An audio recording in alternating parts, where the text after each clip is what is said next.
Okay, habang nag-away yung dalawang best friends dito, napansin ko kasi when I tell people din, and makikita nyo sa B-roll yun, ang bilis kumain ni JL. So one thing you can do, even without changing your diet, guys, is just slow down your eating. Kasi if you chew na buo-buo yung kinakain, actually nakita ko yun kanina, may food ka pa, naglalagay ka pa ng bagong food. So what you can do is chew your food until it's liquefied. Guilty din ako dun sometimes.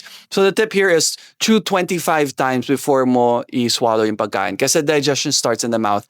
In fact, nung nag-video tayo na winaway natin yung pagkain natin, naglalaway na ako.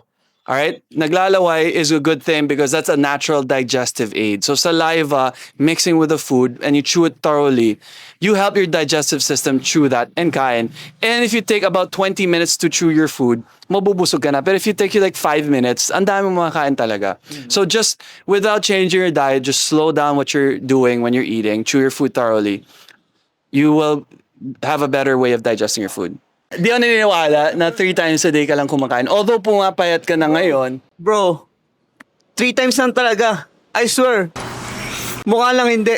Kasi nakikita nyo na mukha mo malakas kumain pero ngayon hindi na talaga, bro. Guys, sabi niya guys 3 times. So, we work for Boss Jose. Sabay kaming pumapasok.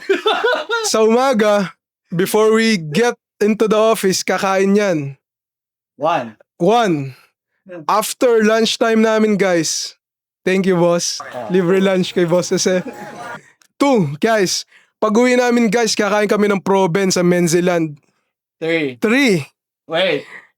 Pag-uwi mo, bro, kakain ka pa. Hindi lang 4. dinner yun, bro. Oh wait, that makes sense. Kasi now, if you eat about 600 per meal, 6 times 4 is 2,400 calories. Wait, guys. Pero, bro, boss, hindi sa lahat na kinain ko na yun is puro 600 calories yun. So, ang kinakain ko, totoo, kumakain ako minsan sa umaga, pero hindi consistent yung pagkain ko sa umaga. May time na hindi ako kumakain sa umaga.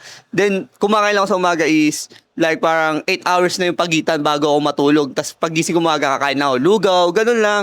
Then, So it's not 600 for sure. yes, and then after na nun is yung lunch. Tingin mo, paano ka tumaba? How did you gain weight? I think is nung wala akong work, kain and higa lang ako. And Siyempre, di mawawala yun. okay, then that's fair. That's a fair statement. So guys, ang takeaway ko doon sa sinabi ni bro, sabi niya hindi naman 600 calories yung 4 times na kain niya.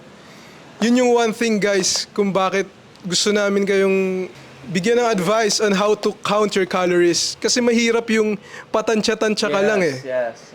Minsan akala mo you're eating less, pero yung totoo you're eating more. For example, yes boss. Actually, hindi nga niya alam yung macros niya or yung calories niya. Hula-hula lang. So now that you know, you can start tracking it, right? Say, actually, here's another thing I wanted to say. What did you order when we got coffee? Siya yung nagyaya ng coffee, pero ano yung order mo?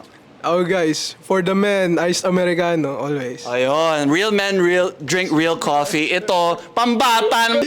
Alright. How many calories was your drink? 0 to 15 cals, guys. Very basic. Ayun, no sugar, no milk, just straight up coffee for energy.